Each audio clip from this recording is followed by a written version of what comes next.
What's up everyone, I'm Tim and this is my channel 40 Times Around, where we talk about everything related to motorcycles, camping, travel, and adventure. And today we're going to talk about eating well and staying healthy on long motorcycle trips. We're going to talk about some better and cheaper options when you're living and eating on the road. And we'll also be talking about my choice of 3 vitamins to help you feel better overall and make sure that you're giving your body the best edge in terms of energy, mood, focus, and stamina. Right after this.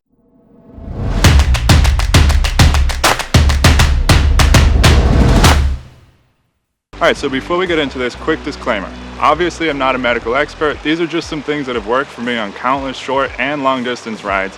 Definitely don't let this information be a substitute for a good conversation with your doctor. Every body is different, and it is helpful to know what, if anything, you might be deficient in. And you can only get definitive information by consulting with your doctor and getting blood work done. So to start off, and I know this is super obvious, but it has to be said because it's such a huge part of everyday general health, and that is drink lots of water. You need to always be considering your water intake. Most people don't drink enough water. If you're on your bike for hours at a time with full gear on, sweating, or honestly, even if you're not sweating, chances are that at any given moment you might actually be dehydrated or close to it. Even mild dehydration can drain your energy and make you tired. It's very hard to drink too much water, although it is possible. But knowing that you're drinking enough water is not exactly an easily understood thing. There's a lot of conventional wisdom about how much to take. For example, I'm sure you've all heard of the 8-ounce glasses per day rule of thumb, but there's some debate on what counts in your daily water intake. Watermelons, cucumbers, coffee. However, our bodies generally do a good job of communicating to us in some way, whether we're doing a good job or not of staying hydrated. What I mean by that is look at your urine. If you're taking in enough water, your urine should be nearly colorless or a light yellow. Plain and simple. The Mayo Clinic has a really informative page dedicated to water intake, which I found super helpful and of course reliable. And I'll link to it below if you guys want to check it out. On their website, they recommend that on average, healthy males require about 1 gallon of water, and healthy females require about 3/4 of a gallon. Other factors to consider, of course, are outside temperature, whether you're doing any off-roading or if you're sweating a lot, also the type of food you're eating. But just as a quick reference, a gallon a day is a pretty easy number to remember. Like I said, everybody is different, but it's very hard to drink too much water, so you might as well err on the safe side of caution, especially when it comes to something like drinking water, which plays such a big role in everyone's general health. Some things to consider for making water intake a little more convenient are Camelbacks, hydration packs. Some riding jackets actually have water bladders incorporated into them so that you're drinking while riding. Now make sure you're always drinking something every time you stop, and try to ditch the soft drinks as much as possible, which I know can be challenging. Let's talk about convenient places other than convenience stores to get your food. Now eating out is a part of motorcycle trips, even when you're gung-ho about camping and you have all your gear set up for it. Dehydrated meals, they can be expensive and sometimes require too much time. They don't fit into schedule and can be inconvenient. One of the easiest things I have found to do is that instead of eating a full meal at a restaurant and spending a lot of money, you can often just go to a grocery store and buy or put together easy to take, ready to eat meals that are way healthier and cheaper than going to a fast food place or a sit-down restaurant. The major bonus here is that you have access to fresh food, the produce section, and the deli actually, where you can buy items per weight and therefore spend a lot less money while getting more of a variety of foods. Another thing to look for is these snack packs. They look like this, and they usually have nuts, cheese, some type of dried berries. Buying food per pound is great for single-use meals, as food storage can obviously be a little tricky on a motorcycle. Check the deli section, which will often have real food that you can buy small portions of, like roasted chicken or other ready-made dishes. Here are some more meal ideas you can try.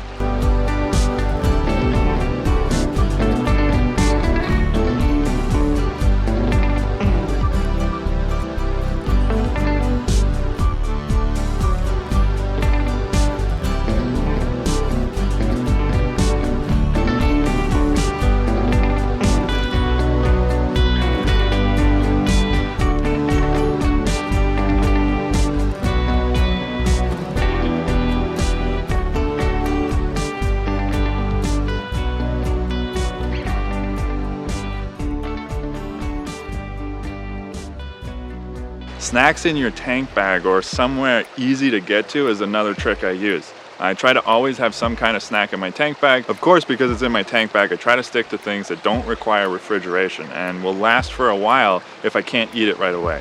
Some of my go-tos are trail mix, some type of nut or seed mix, beef jerky, definitely not a Slim Jim, dehydrated vegetables. You can even try cherry tomatoes, kale chips, seaweed, chips or slices, cheese sticks, sardines, pork rinds, which are all a healthier option compared to potato chips. Again, grocery stores are your friend here.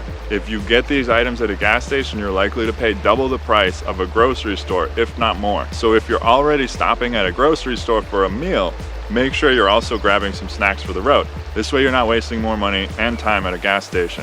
Also, convenience stores really only make unhealthy options convenient. So try to avoid buying snacks here because you're really at the mercy of the often limited selection of snacks, which are usually not very healthy at gas stations. Now let's go over some ways to make better choices at fast food places.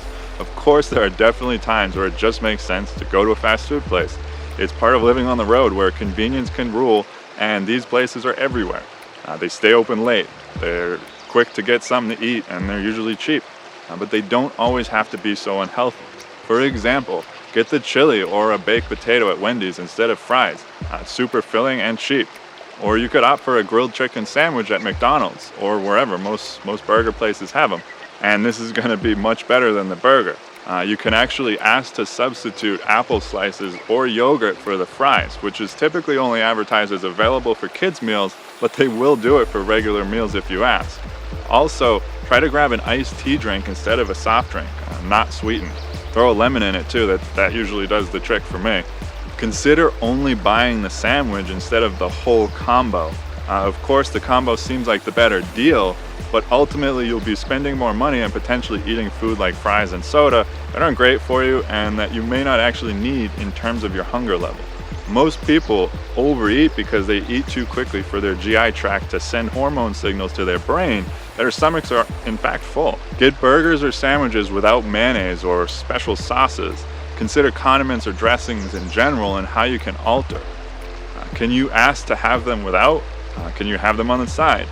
So at Jack in the Box, you could try their fajita pita as a nice healthy option. At Taco Bell, anything fresco style, the zesty chicken border bowl without the dressing, and salads, of course, which are sometimes boring and not satisfying, but most fast food restaurants do have salad options, so this is a nice choice. Now let's talk vitamins. The best vitamins and minerals to supplement your diet will of course vary individual to individual based on your personal health. But the major players are going to be vitamin D, zinc, a B complex, that means B3 and B12, those are the biggest ones, and probiotics. Vitamin D will help your body absorb calcium, magnesium, and phosphate, and it has multiple other biological effects. It's good for your bones, for example. Zinc is going to play a factor in your body's immune system, and a B complex is like keeping good oil in your bike. They're essential for converting food to fuel, and they help keep you energized throughout the day. They also help with your overall general health.